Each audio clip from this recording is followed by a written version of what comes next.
지난 2015년 5월 15일에 한국에서 한 책이 출판되었습니다.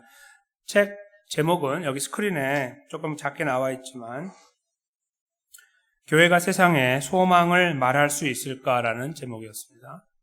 교회가 세상에 소망을 말할 수 있을까? 이 책을 번역하신 분은 정현숙 씨인데 이분은 본 회퍼라고 하는 분, 디트리히 본 회퍼라고 하는 분, 독일 목사이며 또 신학자였던 이분의 설교 중 15편을 추려서 독일어에서 한국어로 번역을 했고 이 책을 출간하게 된 겁니다.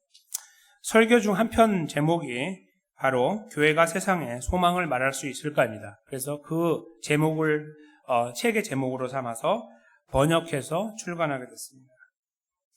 그 책에서 이 설교를 통해서 저희가 접하게 되는 내용은 그리스도인이 되어서 살아가는 것은 참 어렵다는 것입니다.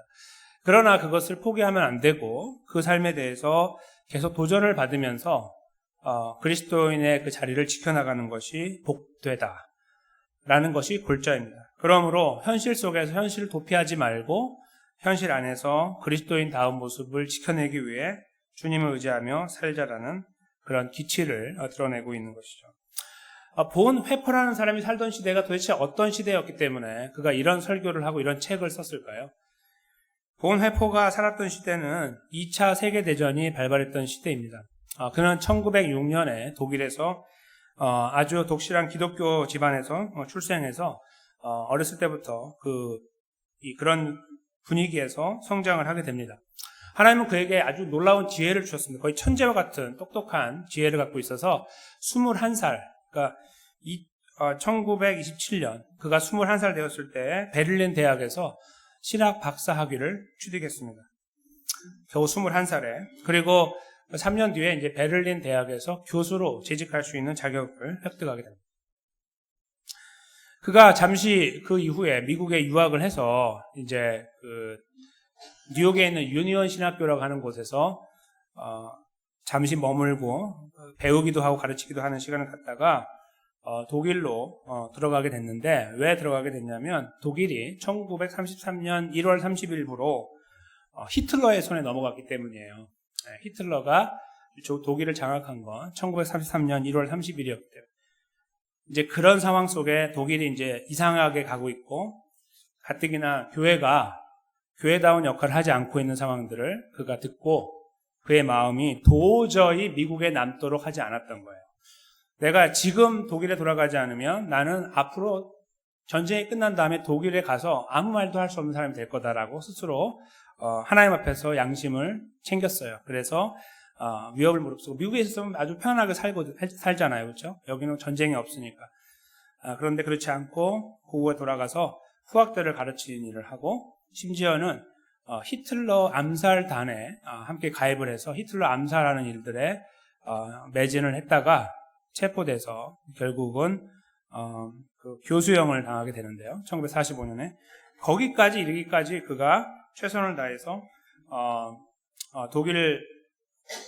특별히 독일 백성들이 독일 국민들이지만 특별히 독일 그리스도인들을 위해서 자기가 가지고 있는 기독교인의 양심을 따라 최선을 다해서 그것을 자기 역할을 담당하려고 애를 썼습니다. 그 독일 교회가 여기 지금 사진 중에 하나 오른쪽에 보시면은 아주 뿌연 사진 하나가 있는데 왼쪽 그 사진상에서 왼쪽 밑에 있는 사람이 히틀러인데 히틀러하고 악수하고 있는 사람들이 교회 리더들이에요. 교회 리더. 그러니까 독일 교회를 이끌어가는 리더들이 악수를 하고 웃고 있어요, 사실은. 근데 저게 뭐냐면 우리가 당신과 함께 하겠습니다. 당신은 하나님이 보낸 사람입니다. 이렇게 그를 환영하고 당신의 정책에 우리가 전적으로 서포트하겠습니다라고 했습니다. 놀랍지 않으세요? 독일 교회가 히틀러에게 당신은 하나님이 보냈습니다. 우리 교회는 우리 모두는 당신을 전적으로 서포트해서 당신을 따르겠습니다. 그리고 실제로 유대인들을 착출하고 죽이는 모든 과정에서 협조를 아주 열심히 했죠. 엉터리 그런 결과가 나타났는데 그 상황을 보고 있던 독일 교회 성도들 중에 이 디트리히 본 회퍼 같은 분들, 그 주변에 있는 사람들이 6천 명이 넘었어요. 그분들이 이렇게 모여서 믿음을 모으고 새로운 이제 교회를 만들어요. 그거를 고백 교회라고 불러요. 이제 우리는 예수님을 제대로 고백한다라는 뜻으로 이제 고백 교회라고 부르는 새로운 교회 운동이 시작됐습니다. 거기에서 이제 그 운동을 이루어가는 그 교회에서 신학교를 만들어야 이제 목사님들을 또 배출해낼 수 있어서 교회가 계속 이루어갈 수 있잖아요. 그래서 그 신학교를 세우게 되고 그 신학교의 교장이 됩니다. 그리고 최선을 다해서 목숨을 걸고 사람들에게, 학생들에게 히틀러 정권의 문제점, 이 죄악성을 폭로하고 가르치고 그렇게 그 역할을 하고 나중에 학교가 폐쇄가 되고 그래도 숨어서 1940년대까지 계속 40년 3월까지 그 역할을 하다가 결국 1943년에 게슈타포에게 체포가 돼요. 암살단에 있었다는 이유 때문에. 그리고 이제 결국은 이제 사형장으로 끌려가게 되는데 그때 사람들이 그랬어요. 아, 당신 왜 목사가 돼가지고 사람 죽이는 일에 가입하면 되냐? 이렇게 말을 했거든요.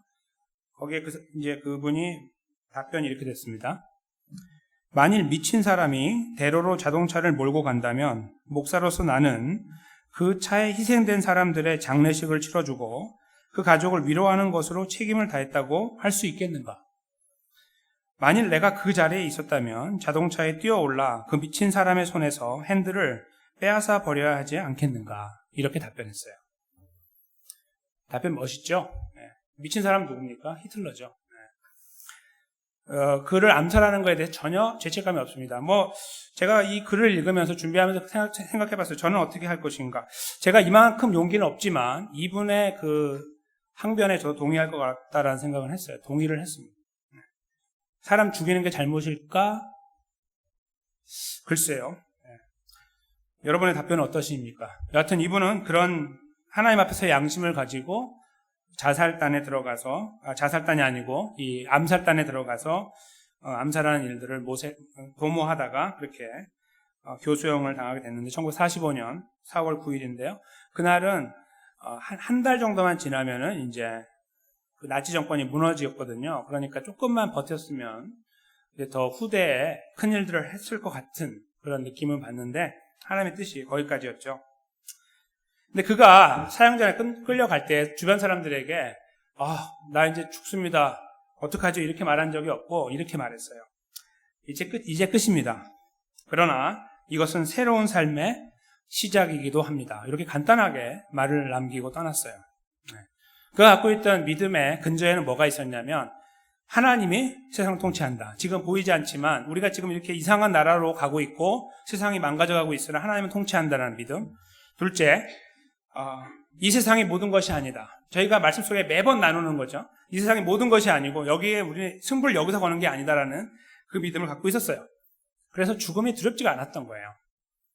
영원으로 들어가는 게이트웨이, 문과 같은 거예요.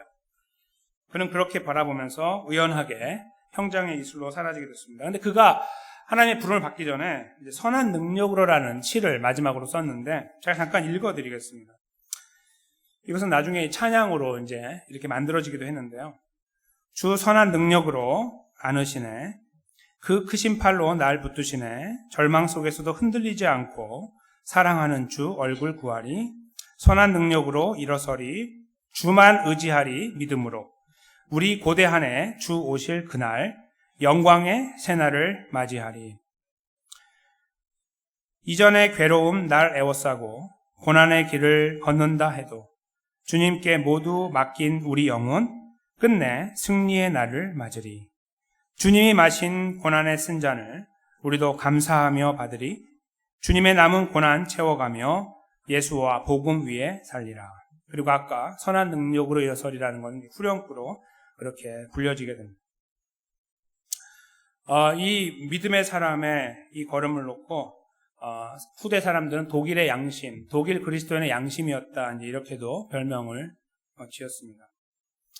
그리고 감사한 것은요, 저 맨 위에 있는 사진이 이제 그분이 그 당시 세례 교육을 받기 위해서 교육에 참여했던 사람들을 위해서 이제 교육하고 사진 찍은 건데 저 교회 이름이 뭔지 아세요? 교회 이름이 무엇일까요? 시온교회입니다.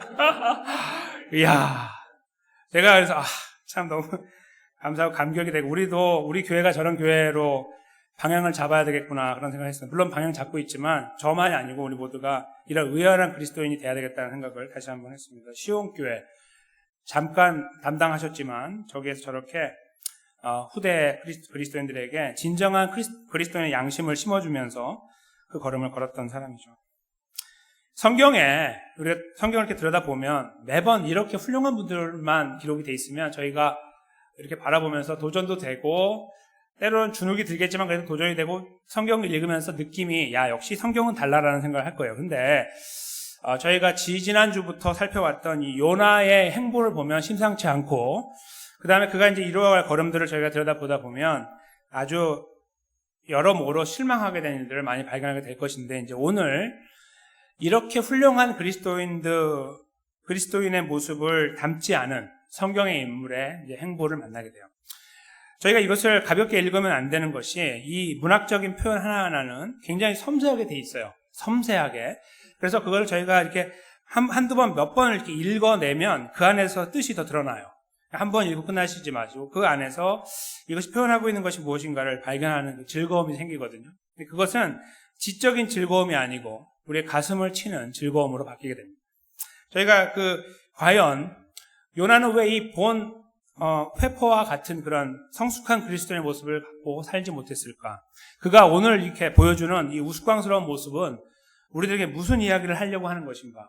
이런 것들 저희가 한번 찾아보는 시간을 갖겠습니다. 그 안에서 하나님께서 각자 환경과 상황은 다르고 처한 일들은 다르지만 우리에게 말씀하시는 분명한 메시지를 저희가 함께 찾고 공유하게 될 것이라고 믿습니다. 그런 기대감으로 하나님의 음성 앞에 저희가 함께 서기를 원합니다.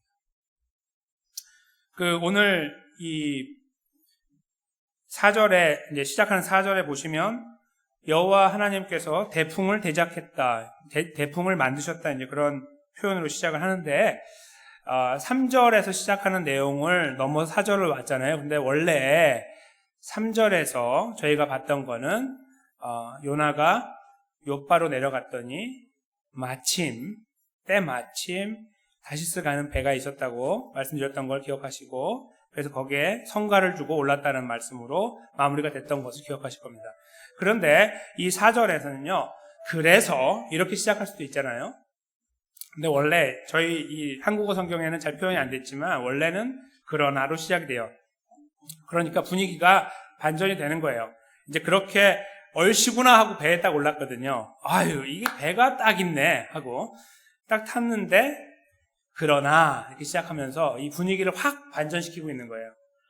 그러나 거기에 여호와 하나님께서 등장을 하시고 대풍을 대작하셨다라고 표현하고 있는데 이것은 이제 조금 더 정확하게 표현한다면 아주 큰 바람을 일으켰고요. 바다 위로 바람을 던졌다 이렇게 표현되어 있어요. 원래 바람을 이렇게 하나 만들어가지고 불리고 있다가 확 던지는 것처럼 그렇게 바다에 던졌다 그런 표현이에요.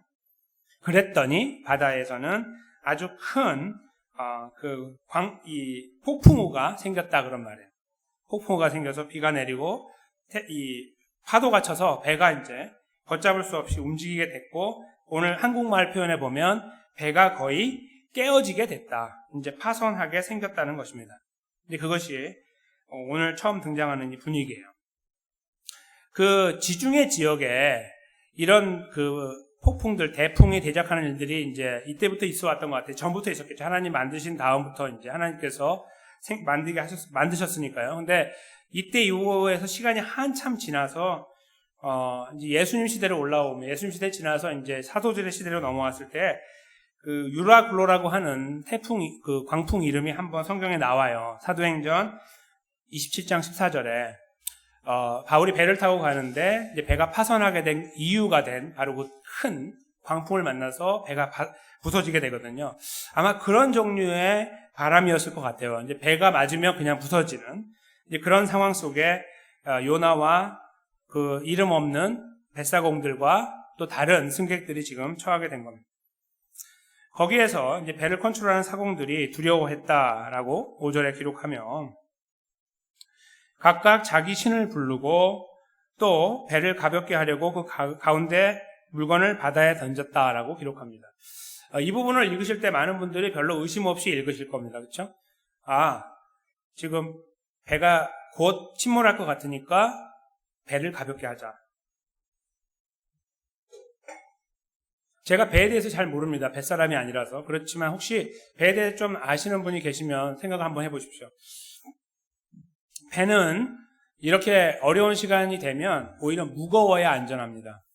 제가 읽은 바로는. 그러니까 제대로 된 사람들이면은 물건을 버리면 안 돼요. 그냥 가지고 있어야 된다.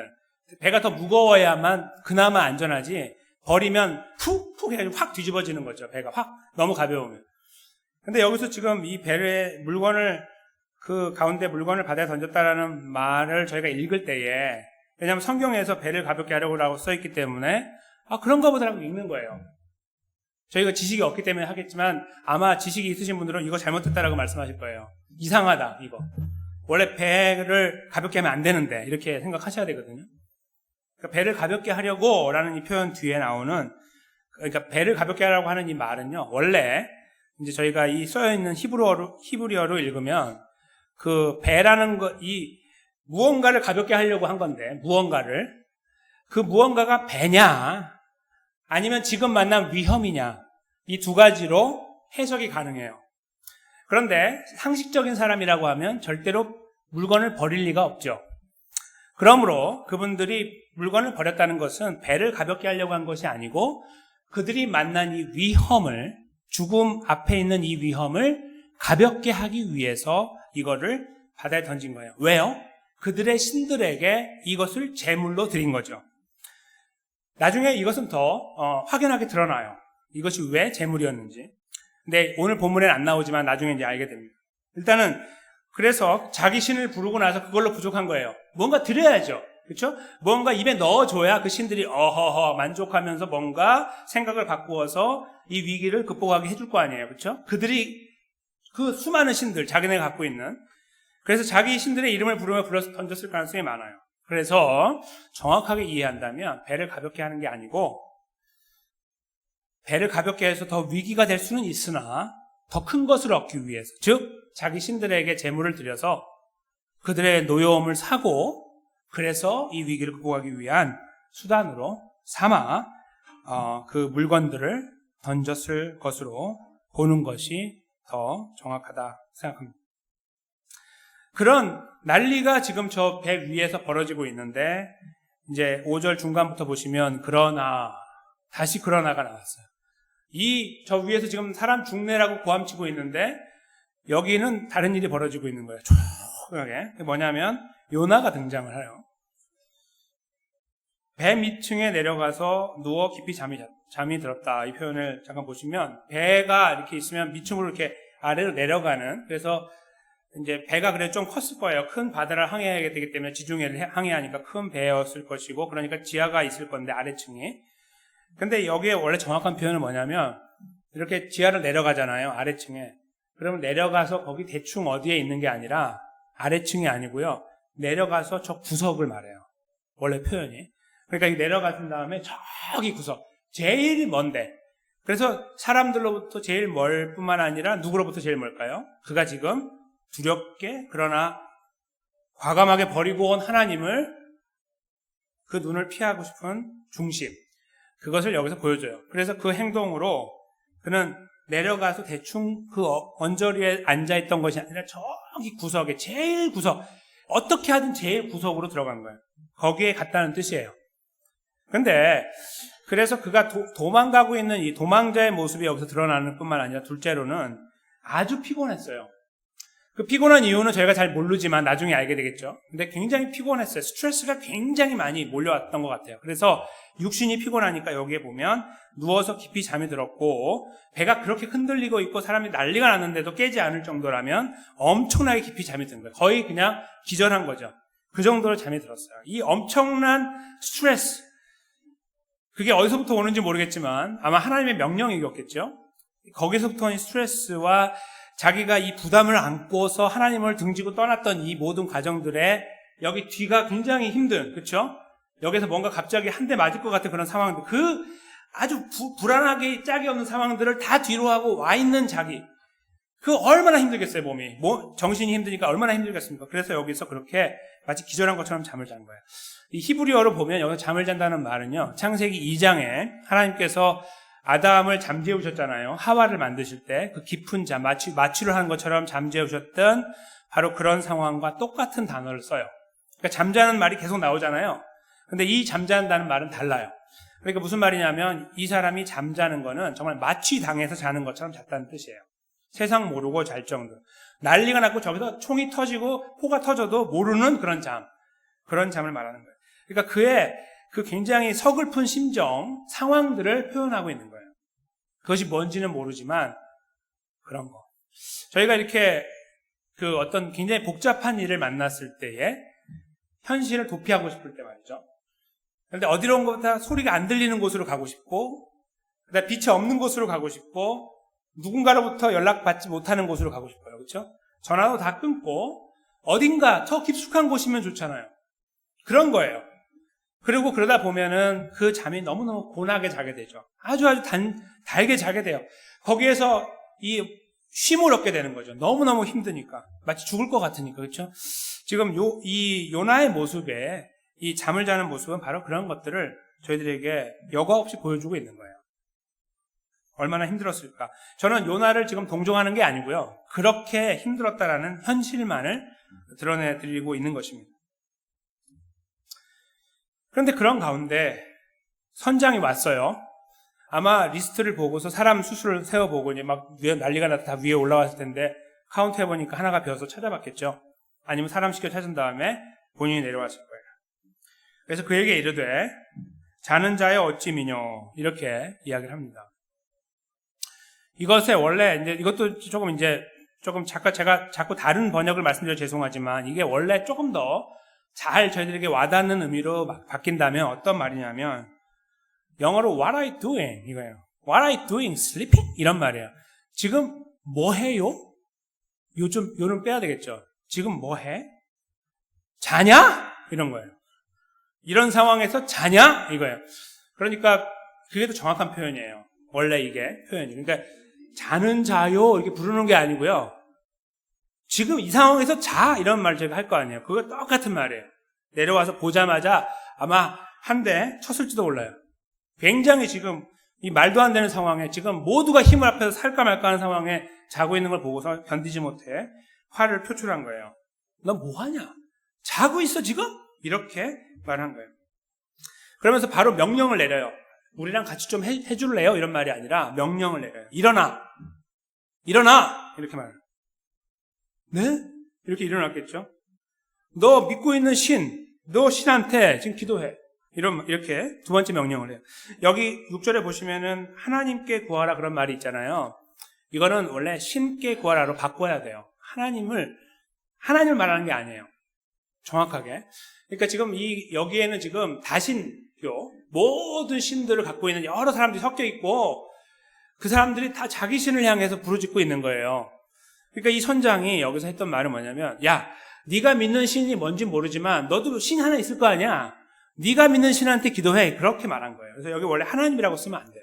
이거는 네가 믿고 있는 신한테 기도해. 그런 말이에요. 정확하게. 그러면 여기서 하나님이 아니고 혹시 너가 믿고 있는 그 신이 우리를 생각해서 망하지 않게 할 수 있다. 즉, 저 위에 사람들이 지금 다 신을 부르고 있는데 혹시 네가 갖고 있는 신이 더 힘이 세서 우리를 위기에서 구할 수 있을지 모르니 너도 해라 이거예요. 다 해보자는 거예요. 여러 개에다 한꺼번에 다 해서 누군가는 해줄 수 있다는 믿음, 그것 때문에 그렇게 이야기를 한 거예요. 명령을 내리고 화를 표출한 거예요.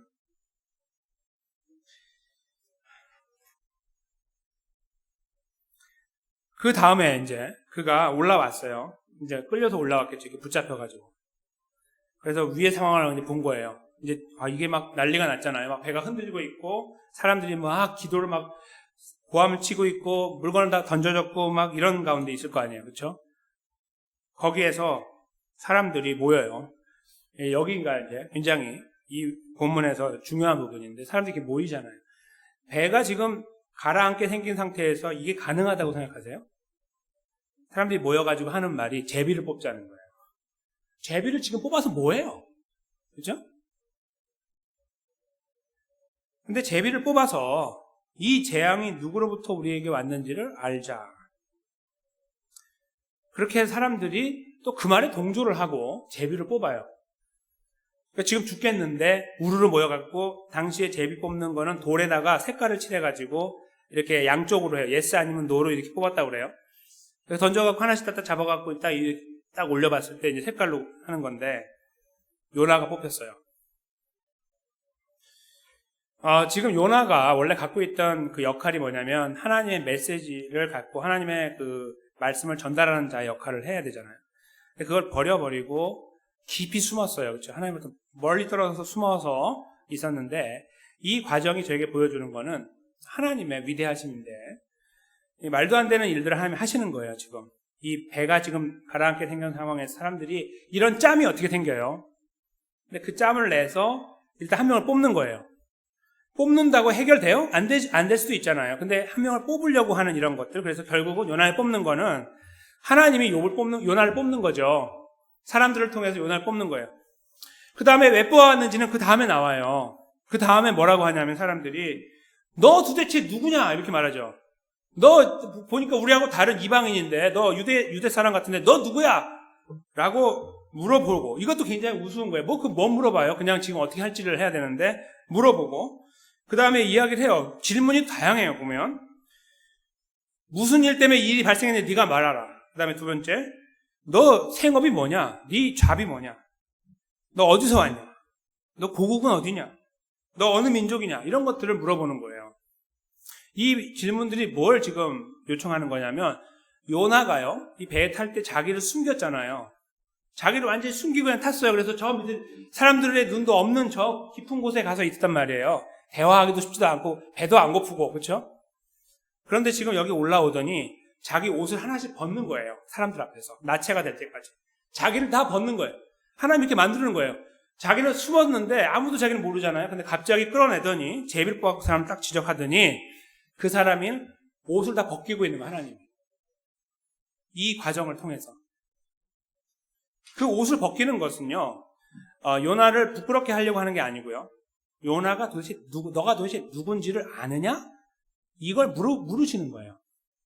요나에게. 요나가 지금 이 모든 것 다 버려버리고 다 싫으니까 숨었는데 그를 끄집어내더니 하나님께서 탁탁탁탁 치더니 이렇게 정신 차려 이렇게 하더니 너 누군지 알아? 내가 말해줄게. 네 입으로 말해. 이렇게 하신다는 거예요. 그러니까 그가 스스로 말을 해요. 나 히브리 사람이고요. 나 여호와를 두려워하는 사람이고요. 그 여호와는 다른 말로 하면 하늘의 하나님인데 그분이 세상을 만드셨는데 땅과 바다를 만드신 분입니다라고 9절에 쭉 설명을 해요. 거짓말을 하는 거예요. 자기가 하나님을 두려워해요? 절대로 안 두려워하죠. 그러니까 도망왔잖아요. 그리고 배를 타고 다시스까지 가면 하나님의 손이 거기까지 미치지 못할 거라는 나름의 조금의 기대를 갖고 있었잖아요. 그러니까 제일 멀리 가는 거예요.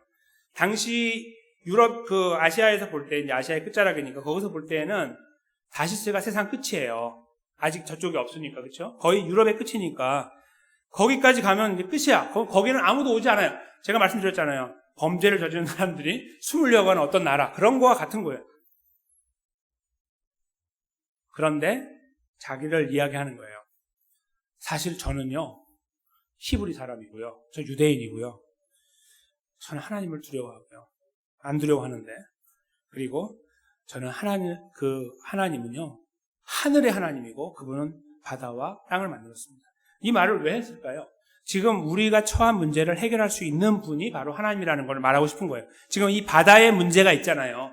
그렇죠? 바다에 문제가 있으니까 이 문제를 해결할 수 있는 분이 내가 믿는 하나님이라고 말하고 싶은 거죠. 그래서 여기서 자기는 자기의 신앙 고백을 하고 있는 거예요.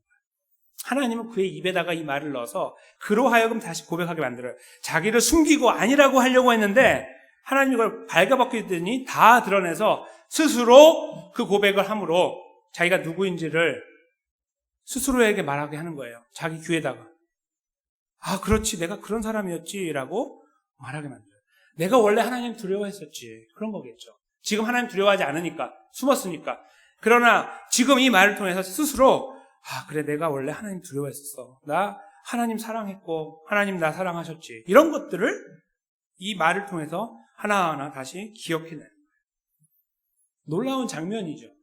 폭풍 속에서 일어날 수 없는 일을 하나님이 만드시고 그 배를 컨트롤하는 거예요. 그래서 그 안에서 이런 일들이 벌어지게 해요.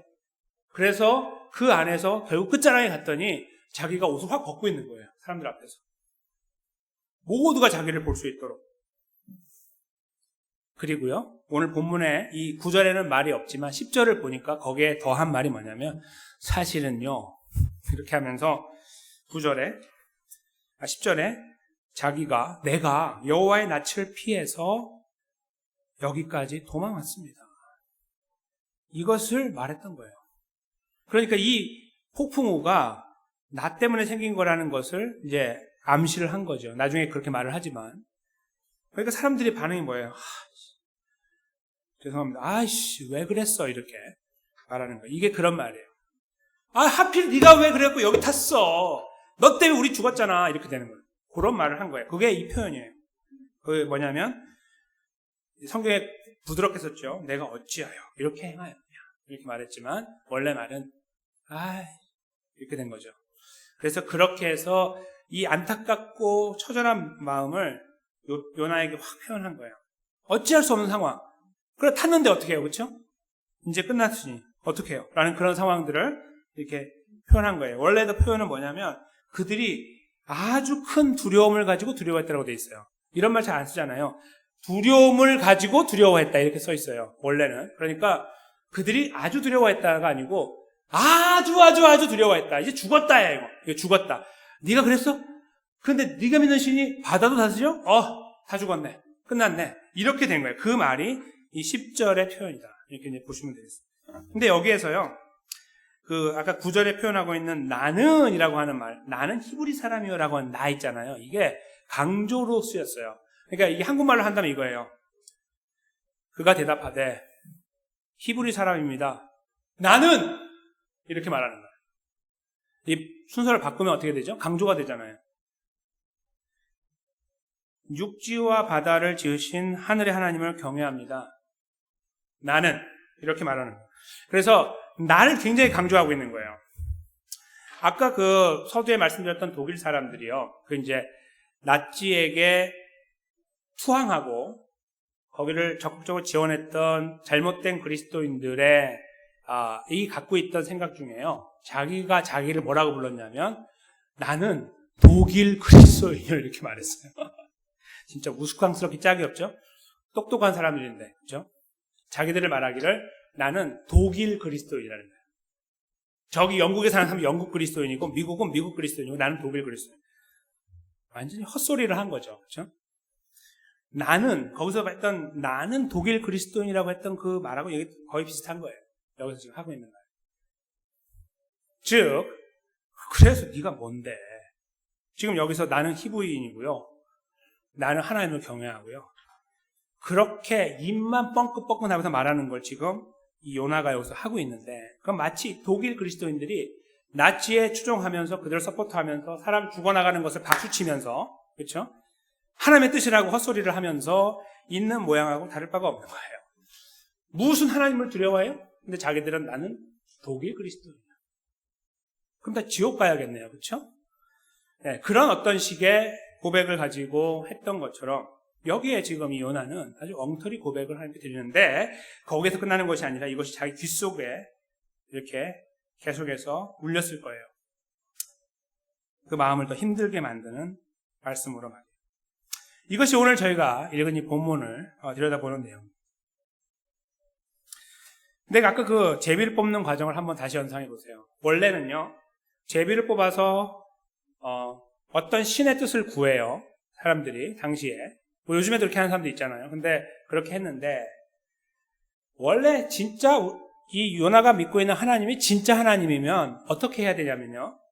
요나가 하나님의 뜻을 받아서 이렇게 와서 그 뜻을 전달만 하는 거예요. 그러니까 우리 하나님의 뜻이 무엇인지 한번 제비를 뽑아볼까 이렇게 하는 게 아니고 하나님이 정하신 뜻을 가지고 와서 전달만 하면 된다고요. 그러니까 자기는 그 전달자 역할을 했던 사람이에요. 자부심도 있고 긍지도 있고. 근데 지금 상황이 어떻게 됐냐면 자기가 여기 있는 거예요. 여기. 이렇게 있고 배에 있는 다른 많은 요나를 제외한 모든 사람들이 여기 서 있는 거예요. 심판자의 자리에 서 있는 거죠. 그래서 요나가 지금 딱 걸렸잖아요.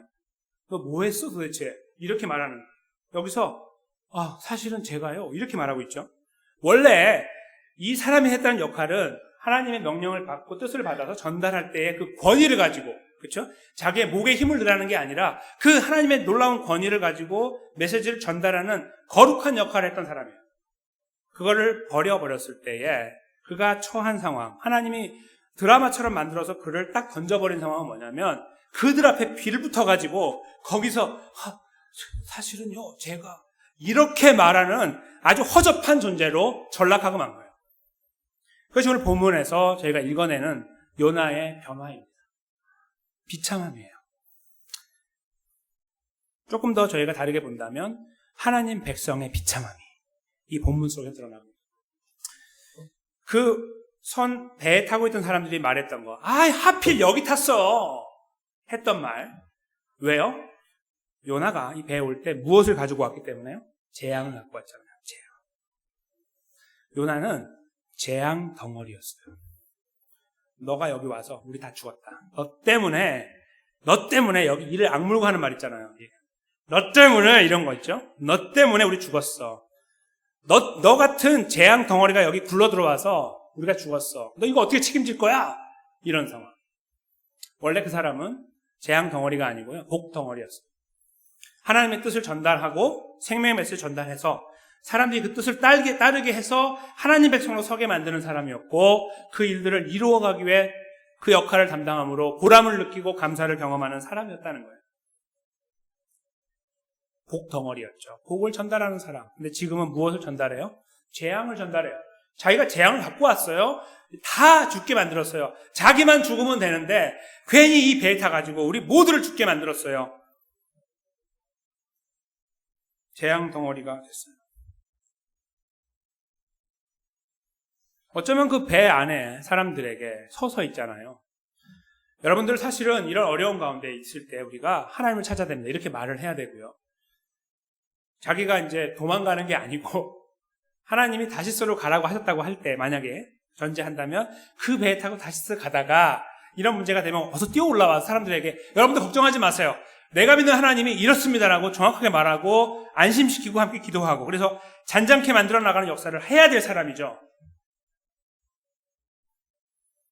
근데 지금은 그 모든 능력을 상실한 아무 은혜와 복을 전달하지 못하는 다 잃어버리고 팔, 다리 다 잘려져 나간 그런 사람처럼 우두커니 거기 둥그러니 댕글댕글 굴러다니는 거예요. 여기서 그냥 이렇게 필요 없는 사람으로 짐짝 같은 거죠. 재앙 덩어리에 있으나 마나한 그런 상황이 오늘 본문 속에 비춰지는 요나의 모습입니다. 저희들의 머릿속에서 쉽게 이해하고 또 받아들이기 싶은 거는요, 이 본 회포 같은 사람들 이야기를 들으면 괜히 마음이 뭉클해지기도 하고 좋아요. 그냥 들으면. 그리고 왠지 좀 닮고 싶기도 하고 거기까지죠. 별로 안 닮아도 죄책감 없고 우리 별로 자극받지 않잖아요. 그리고 이런 요나 이야기는 내 이야기가 아니라고 일단 단정을 하고 듣고 싶고 그리고 우리가 한번 요나의 모습을 좀 이렇게 가져와 봐야 되지 않겠습니까? 말하면 굉장히 싫어하고 그것들이 오히려 저희들의 이렇게 마음에 많이 가득하다고 볼 수 있어요. 성경 속에서 차라리 요나 이야기를 읽는 것이 더 편하다고 생각할 수도 있는 거죠. 아까 서두에 말씀드린 것처럼. 이 본 회포 같은 사람들만 있으면 주눅이 드니까. 그렇죠?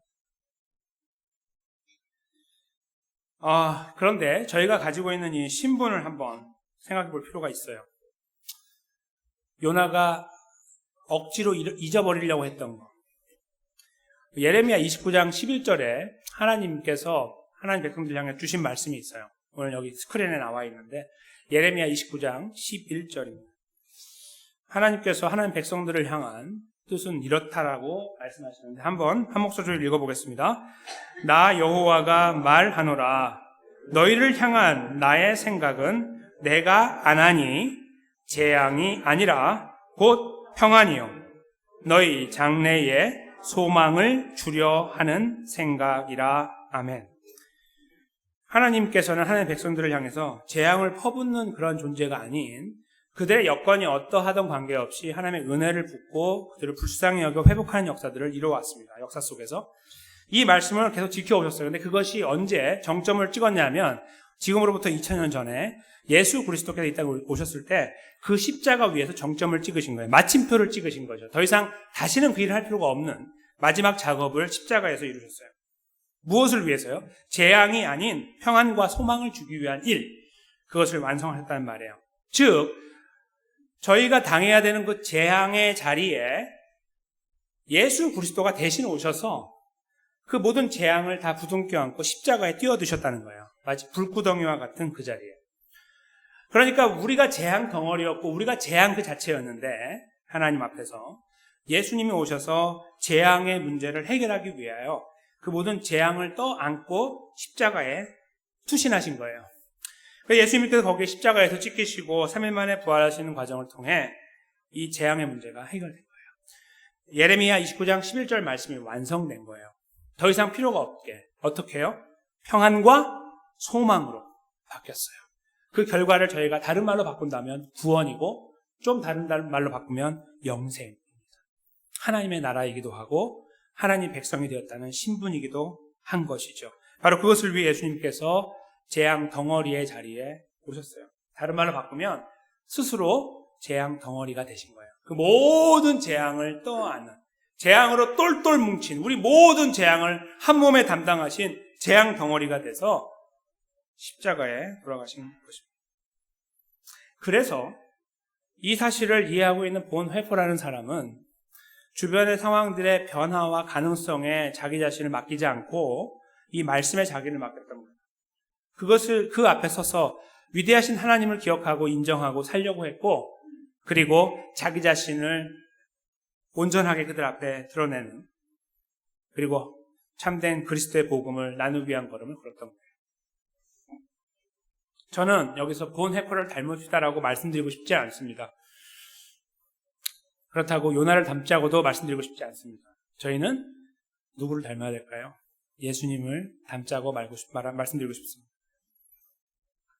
예수님께서 걸어가신 걸음, 재앙 덩어리가 되셨던 걸음을 닮자는 말씀입니다. 그 모든 수모와 수치와 고난의 걸음을 마다 않고 하나님 백성들을 구하는 그 걸음을 의연히 걸어가셨던 예수 그리스도의 걸음이 저희 머릿속에 다시 한번 각인돼야 되고 기억돼야 됩니다. 왜냐하면 저희들이 변화된 이유는 그분께서 우리의 모든 재앙을 송두리째 앗아가셨기 때문입니다.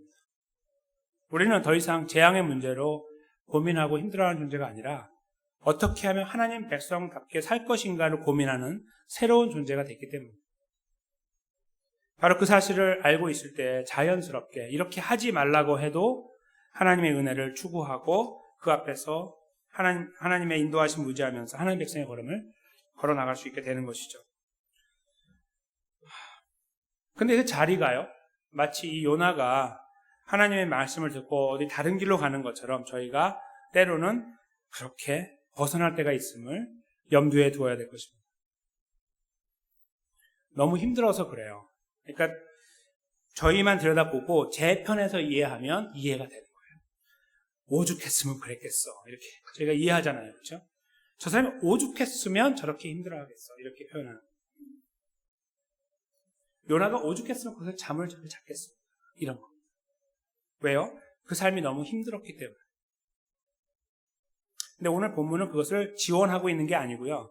잘못됐다라는 것을 우리에게 비춰주고 있는 거예요. 자기 입으로 내가 잘못했어를 말을 하게 함으로써 하나님이 이걸 드러내고 있는 거예요. 저희가 하나님 백성으로 살면서 무게가 너무 무거워서 힘들어할 때가 많아요. 그렇죠? 그리고 특별히 가정이라는 단어가 떠오르면 굉장히 힘들어요. 그렇지 않으신가요?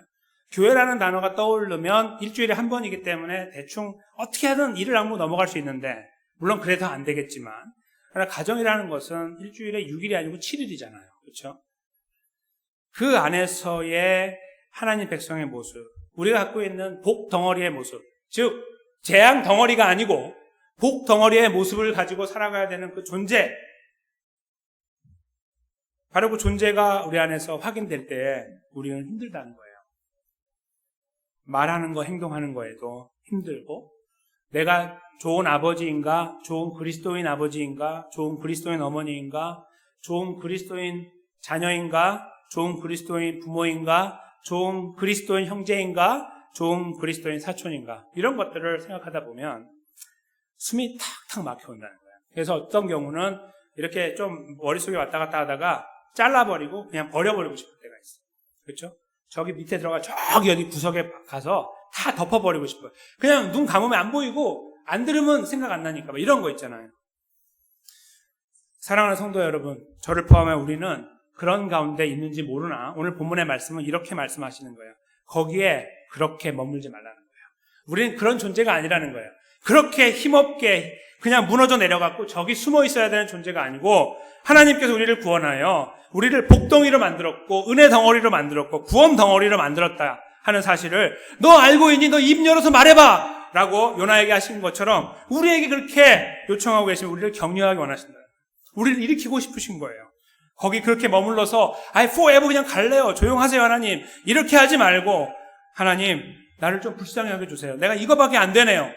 라고 하는 솔직한 모습으로 우리를 위해 돌아가신 예수 그리스도, 내 재앙을 담당하신 그분을 바라보며 이 재앙을 바꿔주신 주님을 따라서 이 구원의 은혜를 나의 삶 속에서 꿋꿋이 나누어 나가며 거기에 핍박이 있고 어려움이 있고 손해가 있고 절망이 있고 좌절이 있고 자존심이 바닥을 치는 순간을 맞이한다 할지라도 그것에 대하여 예수 그리스도의 시각으로 바라보면서 그 걸음을 걷도록 우리를 격려하고 종용하고 계시는 것입니다.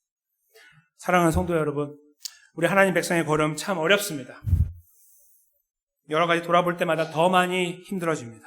자꾸 땅으로 꺼지는 것 같은 느낌을 받을 때도 참 많이 있습니다. 그때 우리가 이 말씀을 붙잡읍시다.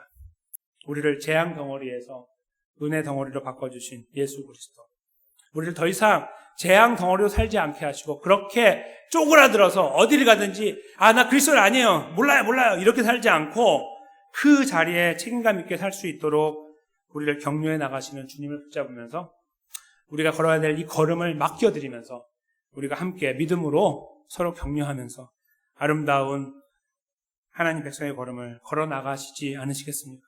그 자리에 우리가 믿음으로 우리의 주님 예수 그리스도를 다시 한번 의지하면서 함께 믿음으로 견고하게 세워지기를 주님의 이름으로 간절히 축원합니다.